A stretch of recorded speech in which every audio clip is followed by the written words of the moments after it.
Minä olen Tiaisen Teemu, työskentelen Workseedillä ratkaisuasiantuntijana ja tulen olemaan tässä seuraavan tunnin ajan pääasiallisesti äänessä. Näkyy olevan ihan mukavan paljon osaottajia, eikä tietysti mikään ihme. On itse ainakin aiheesta jokseenkin innoissani. On työkaluja jonkun viikkoa jo päässyt käyttämään, niin on selkeä merkittävä apu niistä ollut. Mutta alkuun vähän pieni katsaus, että mitä tässä on tuleman pitää, eli ensin pieni tämmöinen yleiskatsaus tuohon tekoälyyn ja sitten vähän siihen, että minkälaiset tavoitteet meillä on itsellä niiden suhteen. Sitten esitellään nuo itse työkalut, mitkä tuossa onkin jo listattuna otsikkotasolla. Sen jälkeen meillä on Sanni Suominen, Riverian digipedagogi, joka on päässyt myös näitä työkaluja jo jonkin viikon aikaa testaamaan, niin kertoo omia kokemuksiaan. Ja sen jälkeen sitten niitä kysymyksiä ja niihin vastauksia, erityisesti jos tulee jollekin hyviä kehitysideoita, niin niitä mielellään kuunnellaan tuossa webinaarin lopussa, ja niitä voi tosiaan jo tuonne chattiin kirjoitella tämän webinaarin aikana myöskin. Mutta lähdetään tosiaan liikkeelle ensin siitä, että mikä tämä tämmöinen tekoäly ylipäätään on. Ja tässä yhteydessä sillä tarkoitetaan tämmöisiä malleja, jotka osaa analysoida valtavan määrän lähdetietoa ja sitten sen perusteella tuottaa aina mielestään parhaan vastauksen. Eli näillä tekoälymalleillahan pystytään esimerkiksi päättelemään, että mikä sana tulee tekstissä seuraavaksi tai minkä värinen pikseli pitää olla tämän pikselin vieressä, jos tehdään joku tietty aiheinen kuva esimerkiksi. Ja toisaalta sitten pystytään tekemään tekstistä äänteitä, eli puhetta, ja samaten sitten tietysti tulkitsemaan äänteitä tekstin muotoon. Ja näissä tietysti kaikissa se pointti, että se tekoälyhän ei oikeasti ymmärrä yhtään, mitä se tekee, vaan se tekee tasan tarkkaan sitä, mitä se on oppinut tekemään, ja on enintään yhtä järkevä kuin mitä se lähdeaineisto, jota sille syötetään. Eli ei nämä niin kuin ole semmoisia älykkäitä vielä oikeasti, ei pidä siihen kenenkään tuudittautua. No, tuossa sitten semmoinen rautalankamalli, että mitä nämä tämmöiset tekoälymallit niin kuin on, ja niissähän tosiaan syötetään tuohon tekoälymalliin validoitu data, tai ensin hankitaan validoitua dataa, mikä tarkoittaa sitä, että on esimerkiksi kuva tai tuhansia kuvia banaanista, ja kirjataan ja kerrotaan, että tämä on banaani, ja tässä kuvassa on omena ja niin edelleen. Eli on tämmöistä validoitua dataa, mitä pystytään sitten syöttämään tuommoiselle tekoälyalgoritmille, ja sitä sitten opetetaan tällä datalla. Ja tosiaan näissä lähdedatassa on hyvin olennaista, että se on oikeasti validoitu, eli jos siellä on esimerkiksi alkuaikoina opettivat tekoälymallia, että minkä näköinen on kala, ja siinä kuvassa, missä oli kalaa, niin oli hyvin usein kalastaja, joka piti sitä kuvassa olevaa kalaa kädessä, ja kun sanotaan, että se on kala, niin se tekoälymalli oppi, että myös se kalastaja kuuluu siihen kalaan. Eli se ei ymmärrä, mistä on kysymys, se vain tekee niitä pikseleitä, mitä sille on opetettu. No sitten kun se tekoälymalli opetetaan datalla, niin se on todella kallista ja resursseja vaativaa puuhaa, eli sitä varten rakennellaan sitten nytkin Kainuuhun jonkunlaista supertietokoneasemaa, missä voidaan näitä tekoälymalleja jatkossa sitten opettaa, mutta se on kallista ja resursseja vaativaa puuhaa, sinänsä välttämättä sen tekoälymallin käyttäminen ei ihan mahdottomasti resursseja syö. Mutta esimerkkinä ChatGPT-4 on opetettu 64 vuorokautta 16 000 huipputietokoneella, eli sähköähän siinä on palannut jonkun verran. No sitten kun saadaan tekoälymalli opetettua, niin sitä sitten sovelletaan käyttöön erilaisten sovellusten kautta. Eli esimerkiksi jos sille on opetettu, että minkä näköinen on banaani tai omena, niin se osaa sitten, kun siltä pyydetään kuvaa banaanista tai omenasta, niin se osaa kertoa tai tehdä siitä kuvan. Toisaalta jos siitä pyydetään kuvaa päärynästä, niin jos se ei ole oppinut, että minkälainen on päärynä, niin sitten se saattaa olla jo aika paljon villimpi se kuva, että siinä voi olla jonkunlaisia päärynän viitteitä, mutta ei todennäköisesti ole tunnistettavissa päärynäksi. Ja tästä on tietysti niin kuin olemassa jo hyvin paljon semmoisia varoittavia esimerkkejä, mitä itsekin haluan tuoda esille, koska tekoälyssä on paljon ongelmia myöskin olemassa isossa mittakaavassa. Esimerkkinä tämmöinen, että jokin aika sitten, jos Googlen kuvahaolla haki, että minkä näköinen on riikinkukon poikanen, niin sieltä tuli tuon näköisiä kuvia. Ja noistahan tosiaan nyt sitten, jos lähtee katsomaan, että minkä näköinen se oikeasti on, niin saattaa tulla pettymään. Eli näistä kuvistahan valtaosa on tekoälyllä tehtyjä, ja ne on aika helppo tunnistaa, jos tietää yhtään, että minkälainen on riikinkukon poikanen. Eli näistä kuvista esimerkiksi niin 3 näyttää siltä, että ne voisi oikeasti olla otettuja kuvia riikinkukon poikasesta. No sitten esimerkiksi Google on tätä hakutulosta, koska tämä pyörii tuolla somessa ja sitä ihmiset ihmettelee, että onpa surkean näköistä, niin hakutulokset on siivottu, lähdemateriaaleja ei ole siivottu. Eli edelleen internetissä valtaosa kuvista, jotka kuvaa mielestään riikinkukon poikasia, on tekoälyllä tehtyjä. Eli tällä tavalla saadaan niin kuin tekoälyllä sotkettua internet sellaiseksi, että sieltä ei oikeasti löydy sitten enää validia järkevää tietoa. No miten tekoäly tuohon esimerkiksi on päätynyt, niin koska sillä ei ollut lähdekuvina ollut oikeita niin kuin riikinkukon poikasen kuvia, niin se on ottanut kuvan aikuisesta riikinkukosta, joka on tietysti isolta osin sininen, ja sitten se on ottanut kuvan, että no linnun poikaset on pienempiä kuin ne aikuiset, niin se on ajatellut, että se riikinkukon poikanen on myös tuommoinen sininen kirjava lintu, vaikka oikeassa elämässä ne on sitten ruskeita niin kuin valtaosa muistakin linnuista syntyessään. Eli tässä on niin kuin hyvä esimerkki siitä, että tekoäly ei ymmärtänyt, mistä on kysymys. Se vaan pyrki päättelemään, että mihin kohti tulee minkäkin värinen pikseli, ja ei niin kuin sitä asiayhteyttä ymmärtänyt ollenkaan, että minkä näköisenä se linnunpoika syntyy. No tietysti tähän on erilaisia keinoja, millä voidaan tämmöistä välttää. Eli ei voida luottaa siihen, että jos haetaan, että minkä näköinen on riikinkukon poikanen, niin pelkästään siihen Googlen kuvahaun tulokseen tarvitaan muitakin lähteitä. No tietysti oikein hakusanan käyttö on aika olennaista, eli jos hakee baby peacock, niin silloin löytyy tuommoisia virheellisiä kuvia, mutta jos haki peachick, niin löytyy välittömästi paljon enemmän oikeitakin kuvia. No sitten tietysti jollain tavalla pitäisi pystyä käyttämään semmoisia varmennettuja lähteitä, mutta nykypäivänä tietysti niiden, että mikä on varmennettu lähde, niin on vähän niin kuin hankala sanoa. Siitä voisi pitää muutaman tunnin webinaarin itsessään jo pelkästään, mutta sanotaan, että yllättävän iso osa internetissä olevasta tiedosta on jo virheellistä, joten ei välttämättä internetistä kannata ihan kaikkia löytyvää tietoa ottaa sellaisena. No varmin tapa, miten esimerkiksi saadaan riikinkukon poikasesta oikeasti oikea valokuva on se, että otetaan valokuva itse. Eli etsitään riikinkukon poikainen ja napataan kuva, niin tiedetään, että nyt se kuva esittää oikeaa riikinkukon poikasta. Ja sama tietysti pätee tuotettuun tekstiin. Eli itse jos kirjoitetaan tekstiä, on esimerkiksi testattu ja tehty joku asia, niin sen jälkeen voi olla melko varmoja, että se teksti on myös oikein. Eli pointtina, että ei luoteta mihinkään, mitä tuo niin kuin tekoäly on tietävinään, ja ehkä vielä se päällimmäinen pointti, että aina kun tuotetaan tekoälyllä jotakin, niin ihminen varmistaa sen sisällön, ja ihminen on siitä vastuussa, että se sisältö on oikein. No, tekoäly on tosiaan nyt aika ison tämmöisen hypeen saanut viime vuosina, ihan sinänsä osittain aiheestakin, mutta niin kuin kaikessa muussakin, niin se hype pyrkii sitten laskemaan ja vähitellen sitten löydetään niitä oikeita käyttökohteita. Ja tekoälyssäkin on, niin kuin tuosta hypekäyrästä nähdään, niin aika monta eri niin kuin sovellutuskohdetta ja erilaisia käyttöskenaarioita. Iso osahan noista on tehty silleen, että on tehty joku tekoälytyökalu ja sitten on lähdetty miettimään, että mitähän tällä voisi tehdä, mihin tätä voi käyttää, mikä tietysti johtaa siihen, että on paljon sellaisia tekoälytyökaluja, mitkä tulee myöskin kuolemaan pois, kun ei niille ole varsinaisesti mitään järkevää käyttöä olemassa.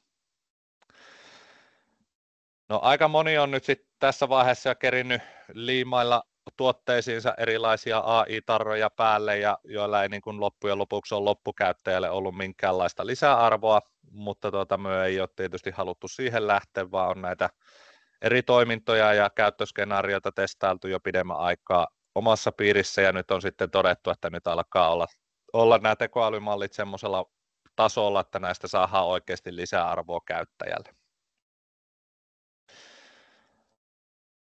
No sitten tietysti aiheeseen liittyy vahvasti myöskin lainsäädäntö, eli tuossa Euroopan unionissa on jo keritty tehdä AI Act, asetus, johon kaikki käytännössä sekä me tekoälyjärjestelmän tuottajana että sitten jokainen organisaatio, joka sellaista EU:ssa käyttää, niin jollain tavalla joutuu ottamaan kantaa. No, lainsäädäntö on suhteellisen tuore vielä ja esimerkiksi Suomessa ei ole juurikaan semmoisia niin kuin tulkintoja vielä siitä keritty tehdä, että miten se sitten käytännössä tarkoittaa ja esimerkiksi kuka valvoo tuota toimintaa. Mutta semmoisena niin kuin kiteytyksenä voisin sanoa, että siellä asetuksessa määritellään tämmöisiä korkean riskin järjestelmiä ja käyttökohteita, joissa sitten niin kuin tarvitsee validoida vähän enemmän sitä, että onko se turvallinen se kyseinen tekoäly käyttää. Ja meidän tulkinnan ja toistaiseksi niin kuin voidaan tulkita, että tämmöinen sisällöntuotantoon käyttö ei ole korkean riskin toimintaa niin kauan kuin sen joku toimituksellisesti niin sanotusti tarkastaa sen tuotetun sisällön. Eli tietenkään ei voida sylkeä sitten niitä tekoälyn tuotoksia suoraan opiskelijoiden silmien eteen, vaan ne täytyy oikeasti käydä läpi ja tarkastaa, niin silloin ei ole kysymys korkean riskin järjestelmästä.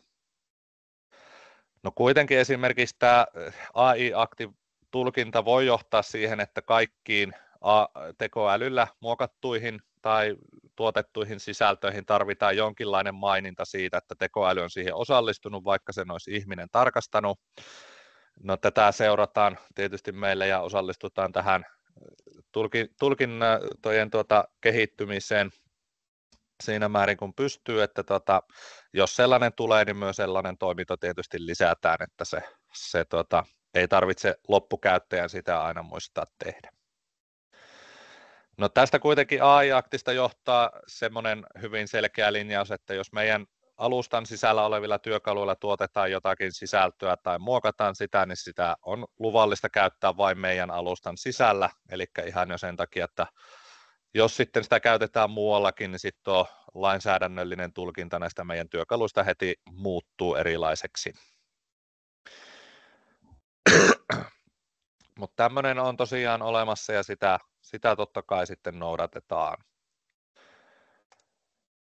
No sitten just tuohon ehkä edelliseen lainsäädäntöön liittyen, niin valtaosahan netissä olevista tekoälyjärjestelmistä toimii USAssa olevilla palvelimilla, jolloin esimerkiksi julkiset toimijat ei niitä pysty mitenkään käyttämään ja käytännössä mikään toimija ei pysty sinne esimerkiksi henkilötietoja syöttämään, koska niitä ei saa Euroopan unionin sisällä olevat organisaatiot EUn ulkopuolisille palvelimille syöttää ja tuossa sillä tavalla käy. No, sitäpä varten käytetään näitä tekoälymalleja tuolta Microsoftin tarjoamasta Azure AI-pilvipalvelusta, jossa sitten on näitä tiettyjä tekoälymalleja heillä tarjolla. Eli niitä suoritetaan sitten Euroopan unionin alueella olevilta palvelimilta. Ja siellä on tosiaan tarjolla esimerkiksi Microsoft omistaa ison osan OpenAIsta, niin siellä on ChatGPT:n tekoälymalleja, DALL-Etä ja monta muuta Microsoftin omaa juttua sitten tarjolla. No, kaikki data tosiaan tallennetaan jatkossakin Euroopan unionin sisälle, ei tarvitse siitä huolehtia näidenkään työkalujen ja käytön yhteydessä. Ja sitten semmoinen olennainen, mikä myös halutaan estää, niin on se, että asiakkaiden datalla ei koskaan opeteta sitä tekoälymallia. Eli esimerkiksi OpenAIn sivustolla, jos ChatGPT:n kanssa juttelet, jokainen prompti saattaa opettaa sitä tekoälymallia eteenpäin, mikä on tietysti aika merkittävä tietosuojariski myöskin. Ja sitten tosiaan viimeistään henkilötietoja käsitellessä niin suoraan kiellettyä. No, Azure AI:n käyttö mahdollistaa myös sen, että sitä mukaan kun tulee uusia versioita joistakin työkaluista, niin me pystytään niitä myös ottamaan helposti käyttöön, että ei tarvitse sitten aina alusta asti niin sanotusti lähteä tuota järjestelmää rakentamaan. No, mikä meillä sitten on tässä tavoitteena näiden tekoälysisällöntuotannon työkalujen osalta, niin vastataan ihan yksinkertaisesti asiakastarpeeseen, eli meillä on aika usein kuultu sekä ammatillisen koulutuksen asiakkailta että yritysasiakkailta, että ammatillisessa koulutuksessa kun resurssit vähenee, niin ei riitä aikaa enää sisällöntuotantoon, ja vastaavasti sitten tuolla yrityspuolella, kun aika usein se koulutustoiminto tulee sellaisena vähän niin kuin uutena toimintona, niin ei ole välttämättä resursseja varattu siihen. Eli käytännössä aina niin haluttaisiin mahdollisimman jouhevasti ja nopeasti pystyä sitä sisältöä tuottamaan, ja niinpä tämmöisiä sisällöntuotannon työkaluja tuntuisi valtaosa asiakkaista tarvitsevan. No, samalla tietysti halutaan toteuttaa nämä työkalut silleen, että ei niin kuin tule tämmöisiä sudenkuoppia just sen suhteen, että vahingossa joku sisältö menisi julki opiskelijalle asti ilman, että sitä on tarkastettu. Eli aina se sisällöntuottaja pyritään siihen, että se tarkastaa sen ja vasta sen jälkeen tallentaa sitten alustalle. Ja aina jos havaitaan sitten jälkikäteenkin, että joku sisältö on nyt mennyt sieltä, livahtanut toimituksellisen prosessin läpi ja päässyt alustalle, niin totta kai se on sitten aina muokattavissa tai poistettavissa sieltä, että se saadaan opiskelijoiden käytettävistä sitten pois. Ja totta kai meillä on tarkoitus näitä työkaluja sitten jatkokehittää palautteja tarpeiden mukaan, että nytkin on jo tässä testiä aikana useampia uusia juttuja tullut esille, mitä halutaan niihin tuoda, ja niitä sitten jatkossa tuodaan. Ja meillä on totta kai muitakin tekoälyä hyödyntäviä työkaluja sekä kehitteillä että jo julkaistu, niistä sitten tarkemmin aina muissa yhteyksissä, mutta tässä webinaarissa esitellään nyt näitä sisällöntuotannon tekoälytyökaluja. No sitten päästään itse asiaan, eli ensimmäisenä sisällön litterointi videoista ja äänitteistä. Eli videohan voi olla esimerkiksi joku webinaari, luento tai mikä tahansa muu videotallenne tai ääninauhoitus jostakin opetustilanteesta. No sen jälkeen, kun se on ladattu meidän tehtävän tai artikkelin liitetiedostoksi, niin sen käsittely voidaan meidän alustalla käynnistää.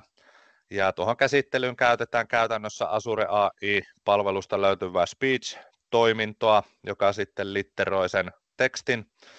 No sen lisäksi siihen voidaan tehdä myös semmoinen kevyt kirjoitusasun parannus, eli suoraan raakana, kun tuo teksti tulee, niin siellä on tietysti kaikenlaisia kirjoitusvirheitä, mitä voidaan sitten myös sieltä automaattisesti jo suodattaa pois.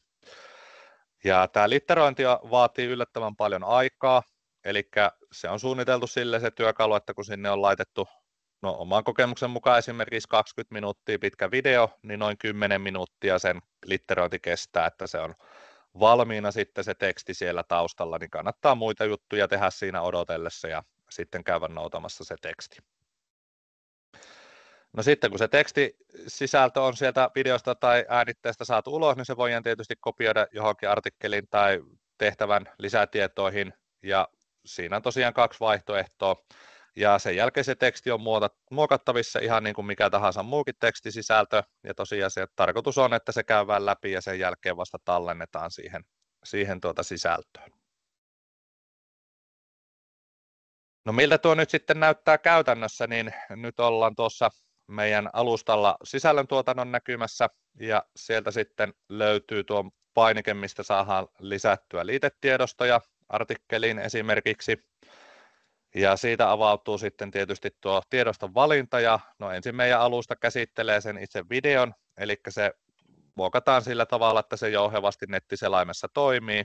Tehdään siitä, pudotetaan resoluutio Full HD-tasolla, jos sinne jotain 4K-videota laittaa, niin on todettu, että niistä ei oppimisen kannalta ole hyötyä, niin käytetään aina Full HD-resoluutiota. Ja sitten kun videota on käsitelty, niin sen jälkeen siihen videon alle tulee käytettäväksi tuo painike, että poimi tekstit tiedostosta, ja siitä sitten kun napauttaa, niin tosiaan järjestelmä ilmoittaa, että nyt se litterointi on käynnissä taustalla, että ole hyvä ja palaa myöhemmin. Ja tässä tosiaan nyt sitten kestää jonkin aikaa, ja myöhemmin kun tulee sitten tähän samaan näkymään takaisin tarkastamaan, niin sinne on sitten ilmestynyt painikkeet, että voi lisätä sen litteroidun ja puhdistetun tekstin kuvaukseen tai artikkeliin, tai sitten lisätä sen raakatekstin kuvaukseen tai artikkeliin. Ja tuo on tosiaan 2 eri tavalla tarjolla, koska on huomattu, että omissa testeissä ihan, että jos esimerkiksi siellä on paljon voimakas murre sillä puhujalla siinä videossa tai käyttää jotain stadin slangia tai muita tämmöisiä niin kuin sanoja, mitkä ei välttämättä ole yleisesti tekoälyn tunnistettavissa, niin siinä sattuu joskus niin paljon virheitä sille tekstin tarkastukselle, että siitä alkuperäisestä viestistä on vaikea saada selvää, ja sellaisessa tilanteessa voi sitten ottaa se raakateksti ja lähteä sitä sitten jatkokehittämään noilla muilla tekstin muokkaustyökaluilla. No tuo tekstin parannustoiminto pyrkii siihen, että se niin kuin ei hävitä sieltä mitään sisältöä, vaan se lähinnä muokkaa sieltä, että sieltä häviää esimerkiksi semmoisia ja muita tämmöisiä niin kuin parahduksia, mitä webinaareissa esimerkiksi helposti tulee, koska ne ei noudata normaalia lauserakennetta, ja sitten se toki lisäilee sinne isoja alkukirjaimia ja muita tämmöisiä ilmeisiä virheitä korjaa. Ja sen jälkeen, kun se teksti on sinne lisätty, niin se saadaan tosiaan tuohon artikkeliin esimerkiksi syötettyä tuota tekstinä, ja sitä voi sen jälkeen sitten lähteä miettimään, että mitä sille tekstille tekee. No sitten seuraavana äänitteen luominen tekstisisällöstä. Eli nythän aika usein on sellainen tilanne, että sinne on tekstiä tuotettu ja sitten halutaan, että se olisi esimerkiksi useammalla eri tavalla suoritettavissa joko erityisopiskelijoiden takia tai vaikka, että joku voi pistää sen oppimateriaalin vaikka niin kuin pläylle ja lähteä lenkille tai kuntosalille ja kuunnella, mitä siinä sanotaan. Ja nyt tosiaan se on mahdollista, eli toki aikaisemminkin sen on voinut itse sisällöntuottaja sinne puhua, mutta nyt se saadaan tekoälyn avulla toteutettua. Eli sieltä käytetään taas tuota Azure AI:n speech-palvelua toiseen suuntaan, ja sieltä voidaan valita joko tämmöinen maskuliinisen kuulonen tai feminiinisen kuulonen ääni. Luotu äänite tulee tietysti liitetiedostoksi siihen, joka sitten tosiaan näytetään tämmöisenä playerinä siellä suoritusnäkymässä, ihan niin kuin kaikki muutkin äänitiedostot. No tietysti tässä on otettava huomioon, että jos sitä tekstisisältöä myöhemmin muokataan, niin pitää muistaa tehdä se äänite myös uudelleen, että se ei automaattisesti muokkaudu siitä, vaikka sinne olisi sellainen tehty, jos sitä tekstiä muokataan. Ja sitten toinen, että näissä tapahtuu vielä joitakin virheitä näissä ääneen lukemishommassa, että kannattaa ehdottomasti kuunnella se tiedosto läpi ennen julkaisua. Jos siinä on joku virhe, niin kannattaa miettiä, että voisiko sen kyseisen tekstikohdan jollain muulla tavalla ilmaista, käyttää jotain eri termiä tai muuten, että se saisi paremmin sen luettua. Toistaiseksi vaikuttaa, että lähinnä jos siellä on esimerkiksi suomenkielisen tekstin seassa vieraspieraisia sanoja, niin niissä se saattaa joskus mennä vähän sekaisin ja ääntää niitä vähän miten sattuu. No miltä tämä nyt sitten näyttää tuolla suoritusnäkymässä, niin lähdetään taas liikkeelle tästä editorista, jossa minulla on nyt tekstiä artikkelissa, ja sieltä tosiaan lähdetään sitten lisäämään liitetiedostoa. Niin tuossa äsken jo vilahtikin tässä liitetiedostojen lisäysdialogissa on meillä nyt sitten painike, että luo äänite tekoälyllä, ja esimerkiksi suomen kielellä siellä on varittavissa Harrin tai Selman lukema, ja nämä lukijat on eri kuuloisia eri kieliversioilla, ja jokaisesta löytyy se 2 versioa. Ja siitä voi sitten valita ja napauttaa, että luo äänite tekoälyllä, jonka jälkeen järjestelmä jonkun aikaa sitä taustalla ruksuttaa, ja sen jälkeen se liitetiedosto tulee näkyviin ensin tähän liitetiedostokohtaan, josta sen voi jo halutessaan käydä tarkastamassa, ja jos siinä on virheitä, niin poistaa ja tehdä sitten uudestaan.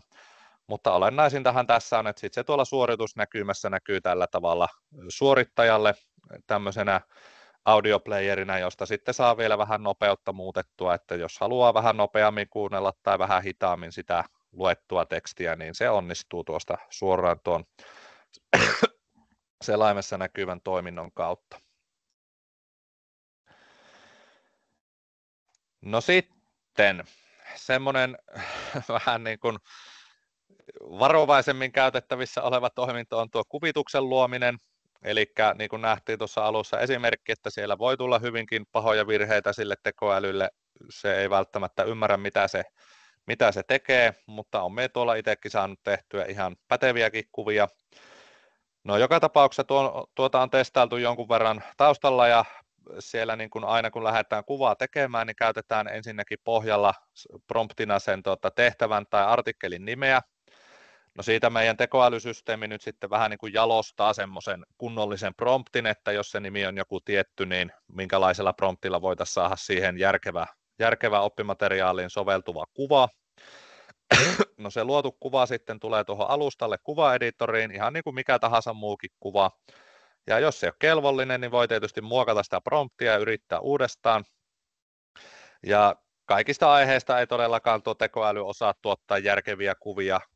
Tekniset aiheet muun muassa, niin siellä sattuu hyvin helposti kaikenlaisia virheitä, mistä sitten niin johtuen niin ei välttämättä ole käyttökelpoisia ne kuvat, mutta kyllä siellä on ihan järkeviäkin kuvia onnistuttu tekemään. No tässä tietysti on se, mitä myöskin vähän odotetaan, että tämän osalta erityisesti, että kun noita parempia kuvan generointitekoälymalleja tulee tarjolle tuonne Azure AI:hin, niin saadaan niitä myös sitten meille käyttöön, jotta sitten nuo kuvat olisi jatkossa vielä paremmin luotettavia. No miltäs tuo nyt sitten näyttää tuolla suoritusnäkymässä tai sisällöntuottajalle, niin minulla on tässä artikkeli, johon minä haluan luoda kuvan. Valitsen sieltä ensin tuon painikkeen, josta lähden lisäämään liitetiedostoksi kuvaa. No siellä on nyt sitten uutena painikkeena tuossa näkymässä tuo luo uusi kuva tekoälyn avulla. Eli tietysti voisin koneelta lisätä sen kuvan, mutta tässä tapauksessa nyt sitten niin voin myös tekoälyllä niitä tuottaa. Ja siitä kun napautetaan, niin jonkun aikaa järjestelmä taas taustalla sitä työstää, jonka jälkeen sitten saadaan se luotu kuva tähän muokattavaksi. Eli tuosta nyt sitten esimerkiksi niin voisi raahailla noita kulmia sisäänpäin, jos haluaa rajata tuota kuvaa vähän eri tavalla. Tuossa nyt on yksi hyvä esimerkki kuva siitä, että siihen on tullut ihan ihmeellisen näköisiä juttuja tuon vasempaan yläkulmaan, vaikka muuten tuo näyttääkin vähän sinne päin olevan tuo kuva. Ja toki aihe oli sellainen, että tuo ei sitä esitä missään tapauksessa, jotenka voi sitten tuosta ylhäältä napauttaa, että muokkaa syötettä. Ja sieltä sitten avautuu, että tosiaan tämän kuvan taustalla oli järjestelmän mielestä levyjarrun perusteet videoluento, mikä nyt tietysti ei kuvapromptina ole kovinkaan järkevä, joten siihen kun sitten vaihtaa esimerkiksi henkilöauton levyjarru, niin sitten saa tuommoisen selkeästi järkevämmän kuvan. No tästä nyt esimerkiksi niin itsekin ensimmäisen sekunnin katoin, että siitähän tuli ihan fiksun näköinen, kun kiinnitin huomiota pääasiassa noihin jarrusatulaan ja jarrulevyyn, mutta sitten jos katsoo vähänkään noita pyöränpultteja, niin siinä on sen verran epäsäännöllinen jako, että tuohon ei oikein vannetta saa paikalleen, niin ei ole niin kuin käyttökelpoinen kuva missään nimessä. No nyt sitten kuitenkin, jos tulkittaisiin, että tuo kuva on hyvä, niin se voidaan tuosta ylhäältä rajata, ja täältä kuvaeditorin alareunasta sitten löytyy nämä kuvan tiedot, mihin voidaan laittaa kuvalle otsikkoa, kuvatekstiä, vaihtoehtoista kuvausta, skaalata sitä vähän pienemmäksi näkymässä, ja tosiaan tässä kuvan generoinnissa niin sinne lisätään nyt automaattisesti jo tuo tieto, että tämän kuvan on tuottanut Dalleen tekoälymallipyynnöllä henkilöauton levyjarru. Ja tämä on katsottu, että tämä halutaan tehdä, vaikka sitä ei välttämättä laissa toistaiseksi ainakaan ole selkeästi vaadittu, koska näissä sattuu selkeästi eniten virheitä näissä kuvien generoinneissa, ja sitten niistä on myös selkeästi helposti haittaa opiskelijalle, jos tuommoista kuvaa esimerkiksi katselee eikä ymmärrä, että mikä siinä on pielessä. No sitten yksi semmoinen, mitä itse olen ainakin tykännyt käyttää aika paljon, niin tekstin uudelleenmuotoilua, tiivistämistä ja laventamista. Eli tuo taas toimii sillä tavalla, että kun sinne on tuotettu jokin teksti, se voi olla tullut vaikka taas sieltä niin kuin videotallenteesta otettu se teksti nyt raakana ulos, niin sitä voidaan taas näillä työkaluilla sitten vähän niin kuin paremmin valvotusti käsitellä. Eli valitaan joka tapauksessa jokin tekstiosuus sieltä artikkelista tai tehtävän lisätiedoista. Sitten valitaan, että halutaanko se uudelleenmuotoilla, tiivistää vai laventaa. Ja näistä nyt sitten tosiaan se uudelleenmuotoilu pyrkii siihen, että se ilmaisee ne kaikki samat asiat, mutta pikkusen helpommin ymmärrettävässä muodossa. Ja tuo on sellainen, mitä nyt itse esimerkiksi olen tykännyt käyttää. Itsellä on, kun kirjoitan oppimateriaaleja, niin minulla on taipumuksena tehdä liian pitkiä lauseita sinne, niin tuo pystyy aika hyvin sitten niitä bongaamaan, ja se saattaa jakaa sen asian useampaan eri lauseeseen, mikä on niin kuin helpommin ymmärrettävää, mutta se asia ei sinänsä muutu miksikään. No sitten on mahdollista tiivistää sitä tekstiä, saadaan siitä pikkusen lyhyempi, ja tuo on tietysti taas niin kuin näissä esimerkiksi, jos on joku webinaari ollut, missä on mennyt vähän jaaritteluksi se höpöttely, niin sitten siitä saadaan tiivistettyä ne olennaiset pointit, ja tuossakin on tavoitteena, että se ei kadottaisi mitään sisältöä, mutta viimeistään tuossa niin sitä kyllä helposti saattaa kadota, että se kannattaa ihan oikeasti tarkkaan lukea ja käydä läpi, että tuliko siinä virheitä. No sitten semmoinen taas niin kuin isomman riskin sisältävä toiminto on tuo laventaminen, eli tämä on nyt sitten ainoa oikeastaan, mistä näissä tekstimuotoiluissa käytetään myös ulkoisissa lähteissä olevia tietoja, ja pyritään sitten täydentämään sitä valittua tekstiosuutta.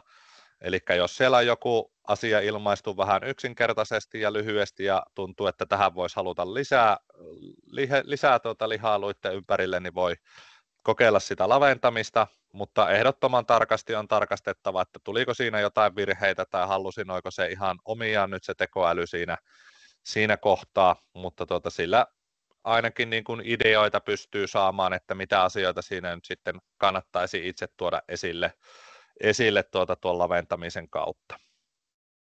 Ja tosiaan kaikissa näissä niin ihminen tarkastaa sen tekstin virheiden varalta, mutta erityisesti tuossa laventamisessa niin se on ehdottoman tärkeää. Ja miltä tämä nyt sitten näyttää käytännössä, niin tosiaan nyt minulla on siellä artikkelissa tekstiä, josta olen maalannut tuon ensimmäisen kappaleen, ja sen jälkeen tuossa tekstieditorin oikeassa yläkulmassa on 3 uutta painiketta, joista sitten ensimmäisen valitsemalla saadaan se uudelleenmuotoilu, eli tässä nyt esimerkiksi tuo tekoälymalli sitten tuon saman tekstisisällön ottanut ja pyrkinyt sitä vähän uudelleen muotoilemaan, ja siitä on näköjään tässä tapauksessa tullut pikkusen lyhyempi, mikä ei ole sinänsä yllättävää. Se on jostain webinaarista tuo aihe otettu, niin siellä voi niitä tarpeettomia lausahduksia välissä olla. No sitten toinen versio on se, että on otettu kakkoskappale tuosta ja siellä on tiivistetty sitä tekstiä, ja tässä esimerkiksi nyt siellä on sitten ollut niin paljon joutavaa tekstiä niin sanotusti, että tuosta on pudonnut varmaan puolet tuosta tekstistä pois, eli on aika tarkkaan luettava läpi tuo teksti, että oliko siellä jotakin sellaisia asioita, joita jäi nyt sanomatta olennaisia asioita, koska sitä tekstiä lyhennettiin noin paljon. Ja sitten on tietysti vielä se viimeinen, eli tämä laventaminen, jossa sitten saadaan laajennettua siihen tekstiin sisältöä.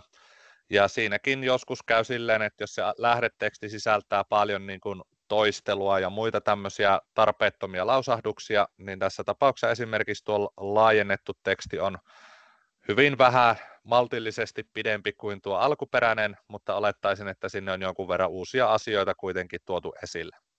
No toisaalta on huomannut senkin, että jos jossain on ihan hyvin käsitelty se aihe kauttaaltaan, niin tuo järjestelmä ei sitten välttämättä hirveästi uusia asioita lisää sinne, se saattaa ehkä joitakin asioita selkeyttää ja uudelleen muotoilla.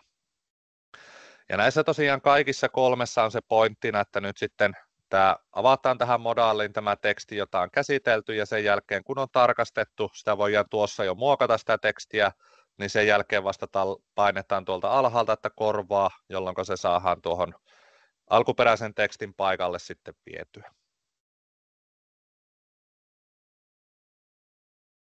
No sitten seuraava mielenkiintoinen toiminto, eli automaattitarkisteisten tehtävien tuottaminen tekoälyllä, ja tuohan on semmoinen, mikä niin kuin tietysti opettajan ja kouluttajan aikaa merkittävästi säästää, jos pystytään sinne tekemään automaattitarkisteisia tehtäviä, mutta se on toisaalta myös ainakin itselle tuossa sisällöntuotantoprosessissa monesti semmoinen niin kuin hitaimpia vaiheita, kun lähtee miettimään, että mitäs minä nyt tästä tekstistä kysyisin.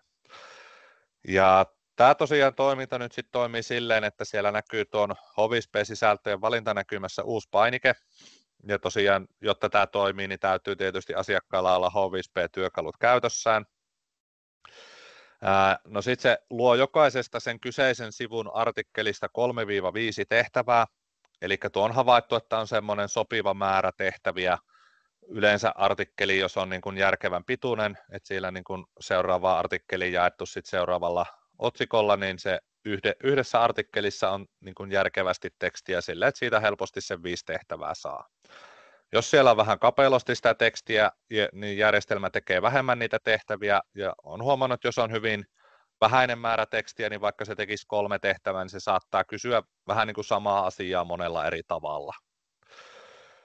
No, tehtävät on toistaiseksi oikein kautta väärin valinta ja monivalintatyyppisiä. Mahdollisesti myöhemmässä vaiheessa laajennetaan uusia tehtävätyyppejä sinne, mutta nuo on ne niin kuin perinteiset tämmöiset monivalinta- tai niin kuin automaattitarkisteiset tehtävätyypit, niin ne on ne, mistä nyt on lähdetty liikkeelle. No, tähän on työn alla jo sitten sellainen parannus, mikä on havaittu omissa ja muiden testeissä, että sinne tarvitaan pohjalle sellainen mallitiedosto, niin kuin H5P:ssä muutenkin pystyy meidän alustalla tekemään, jonka päälle sitten nuo tehtävät tehdään, jotta sinne saadaan tiettyjä vakioasetuksia sitten asiakkaan toivomilla asetuksilla, eli esimerkiksi sen tentin läpäisyrajaa, automaattipalautteet ja muut tämmöiset, niin voidaan sitten etukäteen määritellä niihin automaattisesti luotaviin tehtäviin. Ja tämä on semmoinen, mitä on huomattu kyllä, että tosissaan nopeuttaa sisällöntuotantoa merkittävästi, ja joissakin tilanteissa voi olla, että noita tehtäviä ei lopulta edes käytetä, mutta niistä saa hyviä ideoita siihen, että miten niitä lopullisia tehtäviä voisi tehdä. Ja tuon näkyminen sitten käyttöliittymässä, eli siellä ollaan sisältöä tekemässä ja sivulla on vähintään 1 artikkeli. Napautetaan tuolta, että lisää H5P-sisältö. Ja sen jälkeen avautuu tietysti H5P-editori, jossa on nyt sitten uutena painikkeena luo tehtäviä tekoälyllä.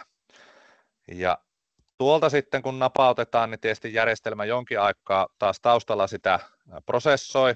Näissä saattaa joskus kestää aika kauankin, jos siellä on paljon niitä artikkeleita, mutta malttaa odottaa, niin järjestelmä sitten avaa suoraan tämän Question Set H5P-editorin, jossa löytyy sitten nämä tehtävät. Ja tässäkin on tietysti ensisijaisen tärkeää, että käydään huolellisesti kaikki tehtävät, mitä tuossakin nyt on 5 kappaletta tullut, niin käydään ne läpi. Onko niissä jotakin asiavirheitä, onko tyhmiä asioita kysytty. Joskus on huomannut, että se saattaa kysellä sellaisia työturvallisuusasioita esimerkiksi, mitä ei kannata niin kuin kysyä sillä tavalla, että onko järkevää tehdä näin, ja sitten vastaus olisi ei. No, se on sinänsä faktuaalisesti oikein, mutta ei ole järkevää opiskelijalta kysyä sellaista asiaa.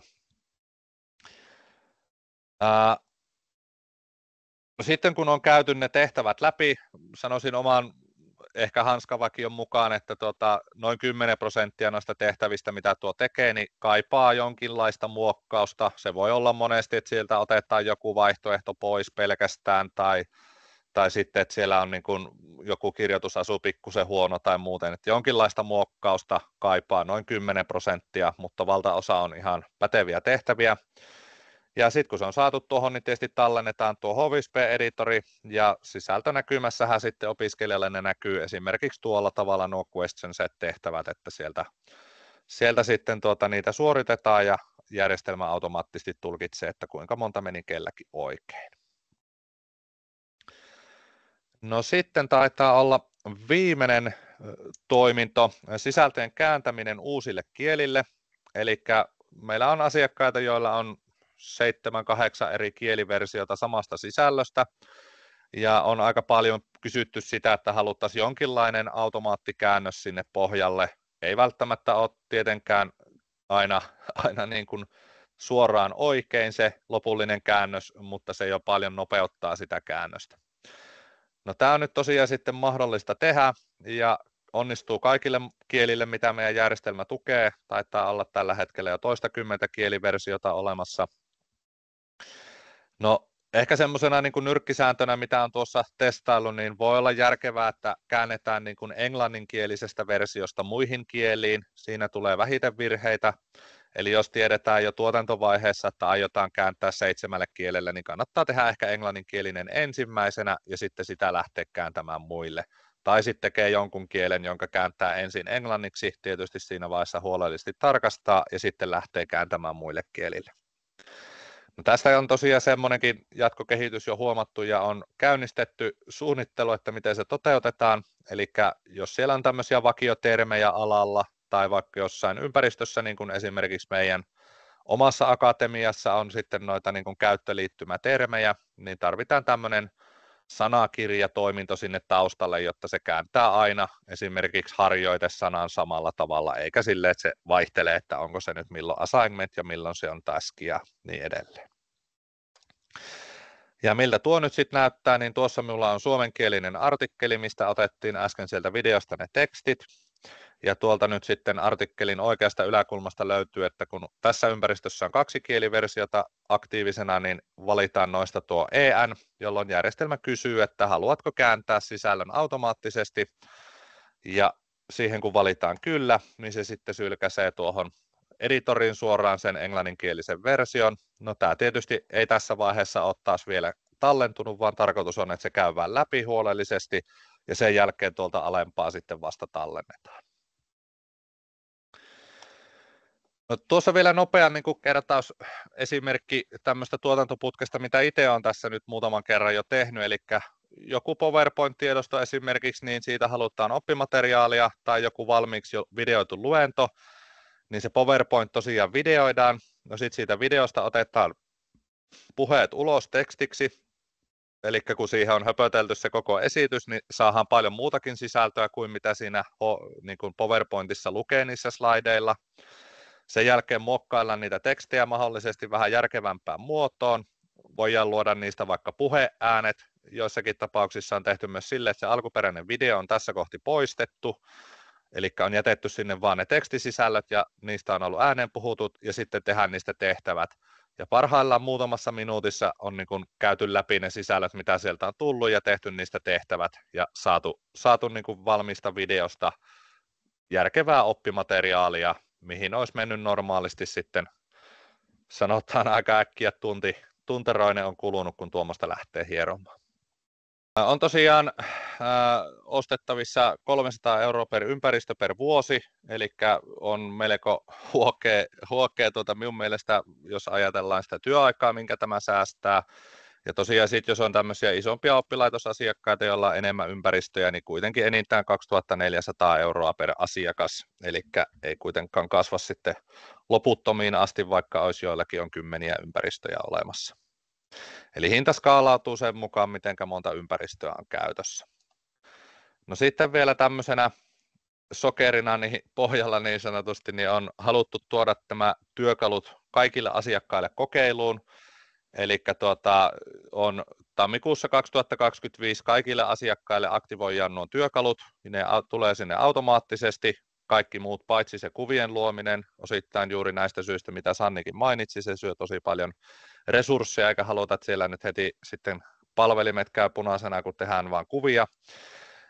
Ja sitten jos ei niitä osta käyttöönsä, niin toiminnot poistuu sitten tammikuun jälkeen, ja toki jos haluaa nämä jo ennen tammikuuta käyttöönsä, nyt vaikka tänään, niin soittelee sitten vaikka minulle tai meidän myynnin porukoille, niin saadaan niitä tarvittaessa kyllä sitten jo aikaisemminkin.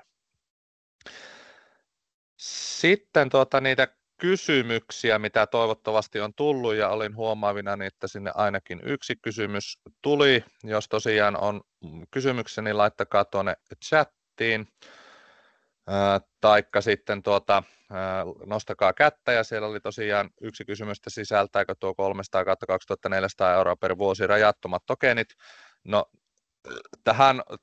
tähän ollaan niin kuin pyritty ainakin, toki pidetään siinä varaus, että jos se nyt näyttää, että siellä käytetään niitä niin kuin merkittävän paljon enemmän kuin mitä on ennakoitu, niin sitten tietysti joudutaan uudelleen miettimään, mutta tosiaan meillähän se maksaa ne tokenit suoraan, että se on huomioitu tuossa hinnassa. Ja sitten sinne Marko kommentoi myös, että on päässyt tänään niitä testaamaan ja suosittelee. Sellainen yksi pointti, mikä unohtui tuossa alkuvaiheessa mainita, että kun just tästä sisällöstä, että kun oikeastaan niin kuin ennakkoon tullut kysymys, että tarviiko nykyään oppimateriaalia tuottaa, kun kaikki on netissä jo olemassa ja tekoäly pystyy sieltä kaivamaan ja opettamaan, niin juuri sen takia, että netissä suurin osa sisällöstä on jo tekoälyn tuottamaa tuubaa, niin minun mielestä vaan nousee isompaan tarpeeseen tämmöinen oikea jonkun opettajan tai kouluttajan tai asiantuntijan tuottama oppimateriaali, mikä on varmistettua ja validoitua tietoa.